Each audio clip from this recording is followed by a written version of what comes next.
네, 안녕하세요. 신지우입니다. 저는 전 세계의 미스터리한 사건, 사고를 소개하고 있습니다. 이 사진은 우리나라의 유명했던 연쇄 살인범들 사진입니다. 어마어마하죠.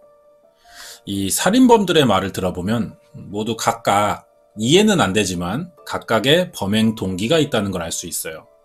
결과는 같지만 거기까지 오는 원인들이 모두 달랐다는 거죠. 대부분은 원한이나 스트레스 해소 아니면 단순히 돈 때문인 경우가 있습니다. 그런데 최근에는 동기가 불분명한 살인도 늘어나고 있죠. 여기서 자세하게 나누면 더 다양해질 겁니다. 이야기하고 싶은 부분은 동기가 살인 그 자체에 있는 범인들인데요. 이들은 스스로 살인을 멈출 수 없다고 말합니다. 대부분은 어릴 때 육체적, 정신적인 학대를 경험했고 교육의 기회도 갖지 못했어요. 그 결과 사회성이 떨어지면서 자신을 통제하지 못하는 사람이 된 겁니다. 인간의 뇌는 뒤부터 발달을 시작해서 앞으로 넘어와요. 자기 통제를 담당하는 기능이 이 마지막에 발달하는 전두엽에 있거든요. 청소년기에 90% 이상 완성됩니다. 그래서 이 기간에 통제 능력을 기르지 못하면 이 사람은 반사회적인 성향을 가진 성인이 될 가능성이 높아지는 거예요. 자기 통제력이 없으면 뭔가에 중독되기가 쉽겠죠. 이게 알코올이나 마약이 될 수도 있고요. 범행 순간 느껴지는 쾌감이 될 수도 있습니다. 이번에 알아볼 범인이 바로 자기 통제력을 상실하면서 범행에 중독된 연쇄 살인범이에요. 유명 범죄자들에 비해 많이 알려지진 않았지만 상당히 잔인한 사람이었거든요. 여기에 있습니다. 누굴까요? 자세한 내용이 궁금하시면 구독과 좋아요 부탁드립니다. 범행 과정부터 순서대로 알아볼게요. 총 10건입니다. 첫 사건은 1989년 5월 21일 새벽 1시 20분에 시작되는데요. 피해자는 23살의 여성 E씨입니다. 성남시 태평 3동에서 미용실을 운영하고 있었어요. 동네에서 볼 수 있는 작은 그런 미용실이죠. 성남이 90년도 들어서 국가 정책에 의해 집중 개발된 도시거든요. 그 전까지는 주로 판자촌이었고요. 산이랑 언덕이 많았습니다. 그런 지형에 집이 지어지면 주로 높은 지대가 되죠. 그러다 보면 골목이 많아집니다. 이런 특징을 가진 지역에는 특이한 상권이 생겨요. 방이 2칸입니다. 한 칸을 가게로 이용하고요. 다른 한 칸은 주거 공간이에요. 예전에 분식집이나 슈퍼마켓, 오락실 이런 곳 가보면은 가게 안에 문이 하나 있어요. 거기 사는 집인 거예요, 거기가. 그런 식의 상권이 생기죠. E씨의 미용실이 이런 곳이었습니다. 이날 장사 끝내고 방에 들어가서 자는데 가게 문이 열리는 거예요. 잠긴 문을 아주 능숙하게 따고 들어왔습니다, 이 사람이. 심영구였죠. 문 열리는 소리에 눈을 뜬 E씨는 심영구를 보고 놀라서 소리를 지릅니다. 이미 살인을 마음먹고 들어온 심영구는요, 순식간에 등산용 칼이었어요, 흉기가. E씨를 찌른 뒤 현금 7,000원을 가지고 달아납니다. 얼마 안 되죠. 지금보다 화폐 가치가 7배 정도 차이 났었어요. 이때 7,000원이면 지금 5만원 정도 되는 금액인 거죠. 이것 때문에 사람을 죽인 겁니다. 심영구는 이때 E씨가 죽었다고 생각했어요, 사실. 하지만 이 사람은 다행히 살아납니다. 여기서 특이한 점은 심영구가 범행 때 사용한 흉기가 등산용 칼이라는 거예요. 앞으로도 계속 이걸 사용하거든요. 강도 목적일 경우에는 보통 흉기가 회칼이나 과도 사이의 물건이에요, 주로. 그런데 등산용 칼이라는 거죠, 특이하게. 과도나 회칼이 아닌 이유는 등산용 칼이 접힌다는 장점 때문에 선택한 것 같습니다. 그래야 크기도 작고 접을 수 있으니까 주머니에 넣기 편하다는 거죠. 이런 선택을 했다는 건 그동안 다양한 범행을 통해 학습된 결과라고 생각되거든요. 첫 살인인데 빠르게 성공했고요. 단서를 남기지도 않았어요. 안 잡혔습니다, 이때. 이미 진화가 끝난 완성형이라고 볼 수 있는 거죠. 심영구는 여기서 첫 범행을 저지른 지 한 달도 되지 않아서 다시 성남에 나타납니다. 1989년 6월 11일 새벽 4시 반. 주점을 하는 42살 여성 신씨가 장사를 끝내고 집에 가다가 골목길에서 심영구와 마주친 거예요. 사실 서로 아는 얼굴입니다. 심영구가 신씨 술집에 자주 가던 손님이었거든요. 그런데 사이는 좋지 않았어요. 심영구가 직업이 없어 보였거든요. 그런데다 인상도 안 좋고 술에 취하면 매번 난동을 피워서 신씨가 싫어했습니다. 본능적으로 이 골목길에서 마주치고 위험을 느낀 거예요. 뒤돌아 도망쳤죠. 하지만 금방 붙잡혔고 등산용 칼에 온몸을 찔려 사망합니다. 신씨의 시신은 다음날 아침 근처 초등학교 건물 틈에서 발견됐어요. 이 사건은 처음부터 신씨를 노린 것 같진 않은데요. 심영구는 이날 범행을 결심했고 적당한 대상을 찾아 다니고 있던 중 신씨를 마주치지 않았나 이렇게 생각됩니다. 마침 이 장소가 신씨의 생활 반경이었던 거죠. 이날 우연히 마주쳤지만 심영구가 아는 얼굴이고 평소 자기를 안 좋게 보던 사람이라 언젠간 범행 대상에 오르지 않았을까 이런 생각이 듭니다. 그리고 심영구는 7개월간 잡히지 않아요. 계속 살인을 합니다. 꽤 늦게 잡혔는데 이유가 초기 수사 방향을 제대로 잡지 못해서였던 것 같아요. 미용실 이씨와 주점을 하는 신씨의 사망이 같은 사람에 의한 살인이라고 생각하지는 못했던 것 같습니다. 미용실 사건의 피해자는 살아났어요. 심영구는 죽은 줄 알았지만. 금품을 가져간 강도 사건이었고요. 하지만 이번 신씨는 금품 피해가 없었습니다. 두 사건 사이에 공통점이 딱히 안 보이는 거예요. 거기에 둘 다 피해자들이 자영업을 하니까 주변에 아는 사람도 많을 겁니다. 그러면 주변인 탐문 수사를 하는 단계부터 경찰은 굉장히 많은 시간을 썼을 거예요. 우리나라에서는 일정 기간 3번의 간격을 둔 사망이 확인되면 그때부터 연쇄살인으로 보거든요. 3번 이상. 그런데 미국은 2번이에요. 연쇄살인의 특징 중 하나가 범인의 고유수법이거든요. 시그니처라고 부르는데 이 2번의 사건에서 심영구의 고유 범행수법이 나온 건 아닙니다. 하지만 같은 지역에서 20일 만에 2명이 살해당했으니까 미국처럼 연쇄살인의 가능성을 생각했었다면 초기 수사 단계에서 시간을 조금 더 아꼈을 거예요. 효율적인 수사가 가능했을 겁니다. 아쉬운 부분이죠. 자, 세 번째 범행. 2번의 사건으로 안 그래도 자기 통제력이 없던 심영구는 완전히 살인에 중독됐어요. 신씨 사건 5일 만입니다. 6월 16일 새벽 2시 반. 이번엔 서울 관악구 남현동에 나타나거든요. 활동 범위가 갑자기 넓어진 거죠. 범행 수법은 비슷해요. 새벽에 일을 마치고 집에 가는 42살의 김씨를 뒤에서 등산용 칼로 공격한 뒤 피해자가 쓰러지자 현금 10만 원을 뺏어갑니다. 두 번째 사건인 주점 주인 신씨와 똑같은 경우죠. 돈을 가져갔다는 것 빼면 똑같습니다. 하지만 지역이 다르죠. 아마 관악구 관할경찰서에서는 성남에서 일어난 앞에 두 사건을 알 수가 없었을 겁니다. 지금은 살인사건을 전국 경찰서에서 모두 공유해요. 전산 시스템으로. 하지만 이때는 그러지 않았습니다. 전형적인 노상 강도 사건으로만 생각했을 거예요. 그런 데다가 길에 CCTV를 설치하던 때도 아니고 목격자도 없어요. 새벽 늦은 시간이라. 이 사건의 수사는 실패로 끝납니다. 만약 성남에서 일어났던 그 2번의 사건을 연쇄살인으로 이미 봤었다면 담당 수사팀 규모부터 달라졌겠죠. 수사 반경이 넓어지고 언론 보도도 나갔을 겁니다. 그러면 다른 지역 경찰도 사건을 알게 되면서 아마 유사성을 찾았을지도 몰라요. 그렇다고 심영구가 세 번째 범행에서 지역을 바꿨던 게 이런 점을 노린 어떤 지능범이라고는 생각되지 않거든요. 아마 우연히 유리한 상황으로 만들어졌던 것 같습니다.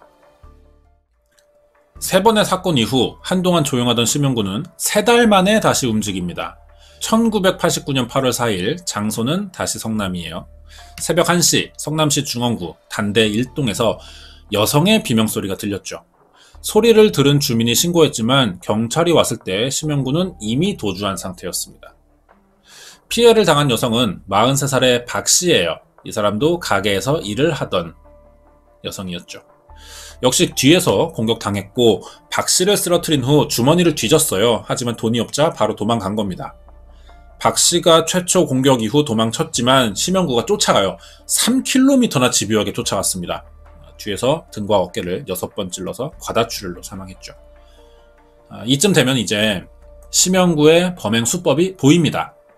길거리를 무작정 다니다가 적당한 범행 대상이 보이면 자신이 유리해지는 장소가 나올 때까지 피해자를 쫓아가면서 기회를 보는 것 같아요. 도주가 빠르다는 점에서 지리감도 있어 보이죠. 다시 3개월 지납니다. 11월 16일 5번째 범행이에요. 3개월 간격으로 활동하기 시작하죠. 새벽 2시입니다. 성남시 수정구 수진동에서 새벽 기도 후 돌아가는 53살의 강 씨를 뒤에서 노리는데요. 이 사건에서 중요한 점은 피해자의 특징이 갑자기 바뀌었다는 겁니다. 앞에 3번은 장사를 하던 사람들이었는데 5번째는 기도를 하고 집에 돌아가는 사람이었다는 거예요. 이건 사실 범행 대상이 바뀐 건 아닙니다. 오히려 이 5번째 사건으로 심영구가 무슨 생각을 하는지 정확히 드러난 것 같아요. 지금은 카드 결제가 당연시돼서 자영업자들이 현금을 만질 일은 많지 않습니다. 하지만 이때는 장사가 끝나면 그날 번 돈을 신문지에 싸거나 검은 비닐봉지에 담고 아니면은 작은 손가방에 넣어서 집에 가져가요. 그리고 다음날 은행에 입금하면서 출근을 하는 거죠. 심영구가 이걸 노리는 겁니다. 그러면 기도하고 돌아가는 사람은 현금이 많을 리가 없어요. 그런데 왜 노렸냐라고 물어볼 수 있죠. 이 당시 자영업자들과 기도하러 다니는 사람들의 옷차림이 이상하게 비슷했습니다. 편하지만 따뜻하게 입는 경향이 있고 손에 작은 가방을 많이 들어요. 멀리서 봤을 때 성경이나 소지품 정도 담는 작은 가방을 돈이 든 봉지로 생각했던 것 같습니다. 이번 사건의 피해자인 강 씨는 남성이에요. 지금까지 모두 여성만 노렸다가 이제는 남성에게도 범행을 저지르는 거죠. 자신감이 붙은 순간이라고 볼 수 있습니다.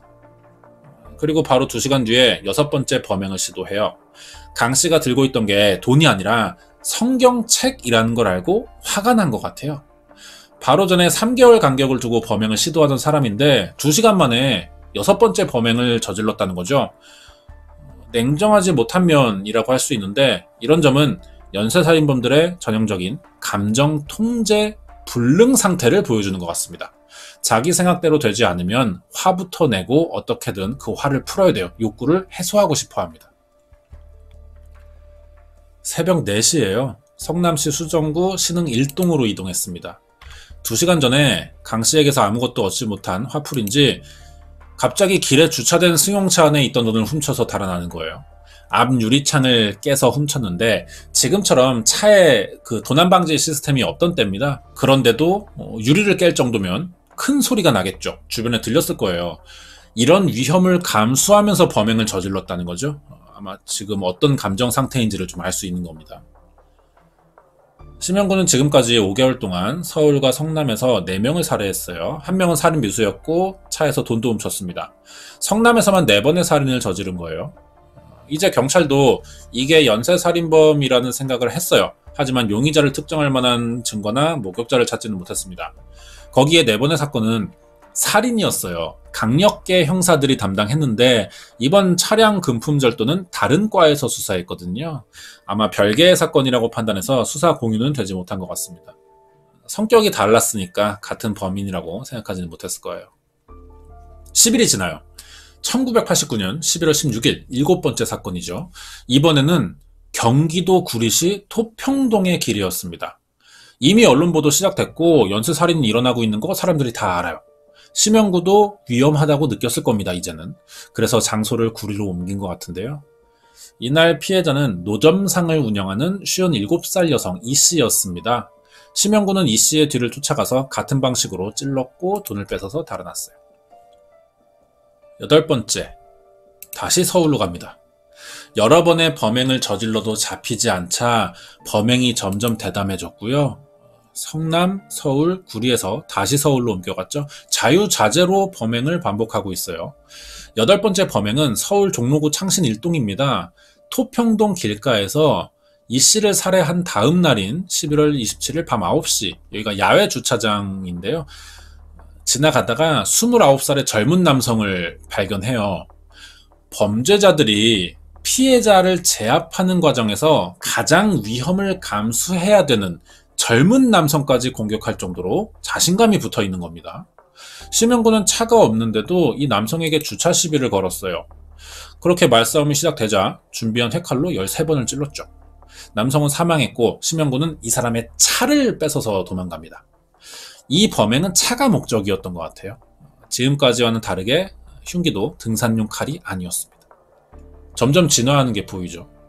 젊은 남성을 상대로 했다는 점에서 이제 자기는 누구든 상대로 범행을 저지를 수 있으며 잡히지도 않을 수 있다는 자신감이 극도로 높아진 것 같아요. 자, 그런데 이 보통의 연쇄살인마들이 잡히는 이유는 자신감이 생겨서입니다. 처음에는 굉장히 철저한 준비를 해요. 범행 장소를 미리 골라서 동선을 정하고 범행 과정을 연습해 봅니다. 범행이 끝나면 실수한 점은 없는지 스스로 점검도 해보는데, 이렇게 몇 번 범행에 성공하고 나면은 자신감이 생기면서 그동안의 철저함이 사라져요. 여태 잘 했는데 계속 조심성을 갖기는 귀찮거든요. 이런 거죠. 성공한 사람이 자기 관리에 실패하는 그런 경우랑 비슷하다고 볼 수 있습니다. 그리고 이때부터 실수를 해요. 결국 경찰에게 단서를 줘버리는 거죠. 지금까지 여러 범행을 성공했지만 정작 뺏은 돈은 얼마 되지 않죠. 심영구가 노린 피해자들이 대부분 영세 상인이라서 큰 돈을 갖지는 않아요. 가지고 있는 돈이 다 떨어지면은 심영구는 어쨌든 다시 범행을 해야 되겠죠. 그래서 자주 저질렀던 것 같습니다. 돈이 없는 사람들만 노리다 보니까. 다음 장소는 서울이에요. 또 12월 23일 밤 8시 35분 종로구 예지동의 광장시장입니다. 여기 앞에 서 있다가 노점상을 하는 54살의 여성 박씨가 일을 끝내고 돈 정리하는 걸 보게 됐어요. 범행 충동이 또 일어났죠. 그 주변에서 계속 기다리다가 사람이 없는 틈을 타서 등산용 칼로 뒤에서 공격한 뒤 현금 17만원과 버스 승차권 240장을 훔쳐서 도망갑니다. 범행 초기에는요, 새벽 시간만 노렸거든요. 그런데 이번에는 8시, 9시로 범행 시간이 당겨졌어요. 심영구의 범행이 이해되지 않는 거는요, 인간이 할 수 있는 가장 극단적인 행동을 해놓고 고작 17만원, 버스 승차권을 훔친다는 겁니다. 돈이 목적이면 그럴 만한 사람을 노려야 할 텐데 영세 상인만 범행 대상으로 삼는다는 거죠. 늦은 시간에 인적이 드문 장소를 고르다 보니까 아마 이게 자신한테 가장 유리하다고 판단하는 것 같습니다. 보상이 너무 작은데도 이런 범행 방식을 유지하는 것은 아마 심영구가 그만큼 사람을 죽이는 것을 아무렇지 않아 한다는 뜻으로 해석해 봐야 될 것 같아요. 심영구는 10번의 범행을 저지르죠. 마지막이 12월 25일 새벽 4시였습니다. 성남시 수정구 신흥 1동에 슈퍼를 들어가는데 여성이 혼자 있는 걸 보고 돈을 뺏을 생각이었어요. 그런데 슈퍼 주인이 37살의 여성 조씨거든요. 처음에는 돈을 뺏을 생각으로만 들어간 겁니다. 그런데 조씨를 본 순간 이제 성폭행 욕구가 생겼어요. 이때 엄마의 비명소리를 듣고 11살인 아들이 일어납니다. 방 안에서 자고 있었나 봐요. 심영구는 누군가 더 있을 거란 사실을 예상하지 못해서 당황했어요. 사건 현장에서 그동안 다른 사람이 있는 상황을 겪어보지 못했거든요. 처음이었습니다. 그래서 당황했고 아마 급하게 아들을 살해한 뒤 도망친 것 같아요. 엄마인 조씨는 크게 다치지 않았거든요. 그리고 이 사건에서 심영구가 결정적인 실수를 합니다. 그동안의 범행은 돈이 목적이고 그 과정에서 살인을 한 건데 이번에는 자신을 통제하지 못해서 한 번도 하지 않았던 성폭행을 시도했고 도망치면서 현장에 슬리퍼 한쪽을 흘렸다는 거죠. 수사에 들어간 경찰은 심영구가 슬리퍼를 신고 슈퍼에 왔다는 것에서 근처 주민일 가능성이 높다는 판단에 주변 지역의 탐문 수사를 시작했고요. 결국 심영구의 존재를 파악하게 됐어요. 하지만 이미 도주한 상태였습니다. 심영구 주변 인물을 조사해본 결과 서울에 여자친구가 있다는 사실을 알게 됐거든요. 이게 아마 활동 범위를 서울까지 넓힐 수 있었던 이유였던 것 같아요. 여자친구 집에 가면서 범행을 저지른 거죠. 경찰은 마지막 사건 이후 한 달 뒤인 1990년 1월 20일 밤 7시 강서구 등촌 2동에 있는 여자친구 집에 숨어 사는 심영구를 검거합니다. 이렇게 생겼어요. 슈퍼에서 일어난 범행으로 검거됐지만 12월 23일 9번째 사건인 광장시장에서 버스 승차권을 뺏었죠. 이게 심영구한테서 나온 거예요. 이걸 추궁해 보니까 그동안의 범행을 전부 자백했습니다.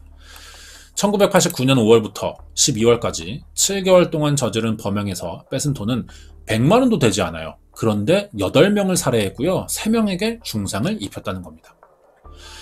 범인의 자백으로 모든 사건은 혐의가 입증됐고 심영구는 사형을 받아요. 그래서 검거된 지 2년 11개월 만인 1992년 12월 29일에 형이 집행됐죠. 심영구의 범행은 우리나라 범죄 역사에서 많은 의미를 가지고 있는데요. 한국 최초의 길거리 연쇄살인범으로 사용된 사람입니다. 길거리에서 아무 이유 없이 저지르는 범행은 정남규가 유명하죠. 그런데 사실은 그 전에 심영구가 있었어요. 어두운 골목에 숨어 있다가 공격하는 방식은 비슷하지만 정남규는 항상 피해자를 앞에서 공격했고요. 심영구는 주로 뒤에서 했다는 차이가 있어요. 그리고 범행을 저지른 지역에 공통점이 있습니다. 성남 서울 구리에 그것도 인력시장이 많은 곳이에요. 일용직 노동자나 영세 상인들이 모인 지역이고 실제 범행도 거의 모든 장소가 이 인력시장 가까이에 있었습니다. 직업이 없다 보니까 일용직으로 일하다 범행에 손을 대기 시작한 것 같아요. 그러면 그 주변을 자주 다니면서 눈에 익은 그 질이나 환경이 있을 겁니다. 퇴근하는 상인들만 주로 노린 이유는 이런 정보를 미리 알았기 때문인 것 같아요. 그러면 이렇게 많은 사람들이 당하는 동안 경찰은 왜 심영구를 잡지 못했냐는 거죠. 지금은 CCTV가 설치되어 있어요. 24시간 운영하는 가게들도 많아지면서 밤에도 밖에 나와 있는 사람들이 지금은 너무 많습니다. 하지만 심영구가 범행을 저지르던 때는 CCTV가 거의 없고요. 그나마 있던 것도 아날로그식입니다. 범인의 얼굴까지 확인하는 정도는 되지 않았어요. 지금은 당연한 방법이지만 이때는 밖에서 사건이 일어날 경우 목격자 없이는 범인 검거가 너무 어려운 때였습니다. 온도와 날씨의 영향으로 증거가 사라지기 쉽고요. 여러 사람이 밟고 다니는 길이라 족적 확보도 쉽지 않죠. 그래서 미제 사건은 유독 길 위에서 일어나는 경우들이 많은 것 같기도 합니다. 1989년엔 지역 간의 공조수사가 활발히 이루어지지는 않던 때라서 심영구처럼 여러 장소를 다니며 범행을 저지르면 경찰 정보 수집에 한계가 있는 거죠. 그래서 10번을 저지르는 동안 심영구의 정체를 밝히지 못했던 것 같아요. 자, 그러면 이제 심영구라는 사람에 대해서도 좀 알아야겠죠. 이렇게 짧은 시간 동안 여러 사람을 죽이게 된 이유가 뭐냐는 거예요. 그 성장 배경을 좀 알아보도록 하겠습니다.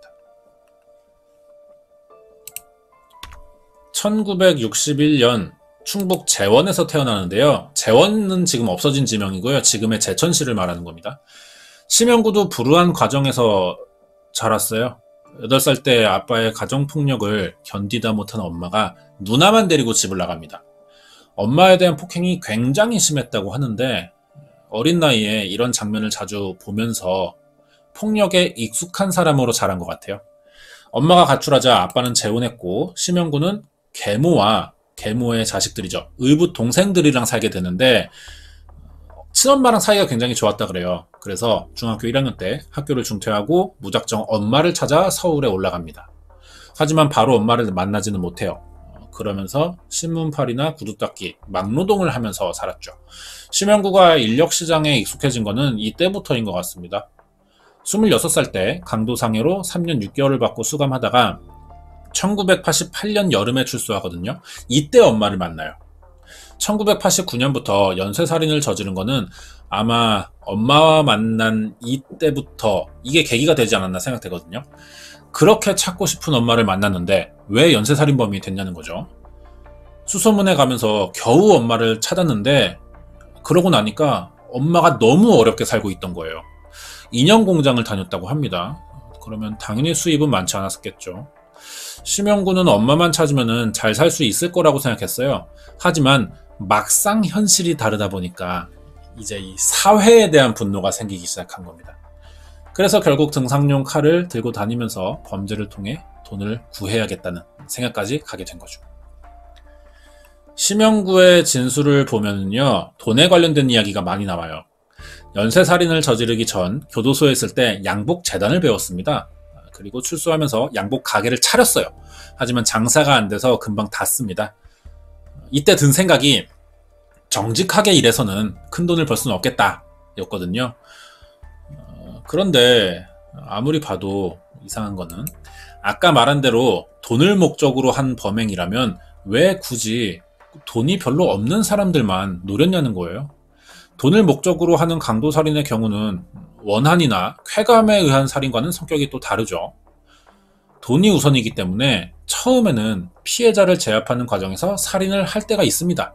하지만 경험이 쌓이다 보면 효율적인 행동을 하죠, 사람은.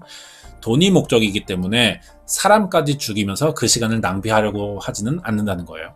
그 시간에 돈을 뺏고 더 멀리 도망치는 게 유리하기 때문이죠. 그래서 상습 강도의 경우는 피해자를 공격하는 횟수가 처음보다 점점 적어져요. 하지만 심형구는 이상하게 피해자들을 여러 번 찌르고 있다는 겁니다. 나중에는 젊은 남성을 공격할 정도로 범행에 자신감이 생겼지만 이거는 변하지 않았고 여전히 많은 돈을 가진 사람은 노리지 않아요. 여기서 알 수 있는 사실은 심형구가 처음에 금품 갈취 목적으로 범행을 시작했지만 이 과정에서 사람을 죽이는데도 재미를 느꼈던 것 같습니다. 돈도 돈이지만 살인도 포기할 수는 없는 거예요. 그래서 돈은 적지만 상대적으로 노리기 쉬운 이런 사람들을 범행 대상으로 골랐던 거죠. 심형구도 직접 한 얘기가 있어요. 자기가 술만 먹으면 통제가 되지 않는다는 거예요. 그리고 범행을 해도 사람을 한 번 찌를 생각인데 막상 시작하면은 참을 수 없을 정도로 더 찔러주고 싶어진다고 했거든요. 범행이 금품에서 살인으로 바뀌고 있었습니다. 하지만 스스로 자신의 변화를 눈치채지 못하고 있던 건 아닌가 이런 생각도 들죠. 심형구가 저지른 사건은 잔인성에 비해서 그렇게 많이 알려져 있지는 않아요. 사람들은 오히려 이때보다 8년 전에 먼저 일어난 우범곤 사건을 더 많이 기억합니다. 왜 이러냐면 시대적 배경이 작용했다고 볼 수 있어요. 1989년과 1990년은 군사정권 막바지 시대였습니다. 언론이 통제되던 시기라는 거죠. 큰 사건이 일어나면 사람들은 정권에 대한 불신을 가질 수밖에 없어요. 불안해지는 거죠. 그렇기 때문에 정부에서는 사건을 일부러 축소하고 신문에 기사를 내도 두세 줄 정도 소개하는 게 전부였습니다. 이게 정부 지시로 보도 지침이라고 하죠. 언론사를 통제한 거예요, 이렇게. 그런데다가 영구는요, 그 당시에 엄청나게 인기를 끌던 캐릭터예요. 거기에다 화성연쇄 살인 사건까지 겹치면서 이 심형구라는 사람에 대해 관심을 가질 기회가 적었던 겁니다, 사람들이. 심형구의 형이 집행될 때 유명 범죄자들이 같이 사용됐었거든요. 양평일가족 생매장 사건이라고 제가 예전에 소개한 적이 있습니다. 이때 범인은 윤영필과 자신의 친모를 살해한 김영호, 이환희 군을 유괴 살해한 문경환 등 9명이 같이 집행됐죠. 그나마 다행인 거는 지금 심형구 같은 방식의 사건이 이제는 나오기 어려워졌다는 겁니다. CCTV가 없는 길을 찾기가 지금은 더 힘들어요. 그리고 주차된 차들의 블랙박스로 전국의 거의 모든 도로는 지금 감시되고 있습니다. 가로등 설치와 밤낮의 경계도 거의 없어졌기 때문에 지금의 길거리는 국민 전체가 감시자가 돼 있는 거나 마찬가지인 환경이죠. 사실 그 당시나 가능했던 수준 낮은 방식의 범행들이었어요. 심형구가 한 것. 지금 심형구가 나타난다면 하루도 되지 않아서 붙잡힐 거라고 생각됩니다. 준비한 내용은 여기까지예요. 끝까지 봐주셔서 감사드리고요. 1989년에 일어난 길거리 연쇄살인범 심형구의 사건 파일이었습니다.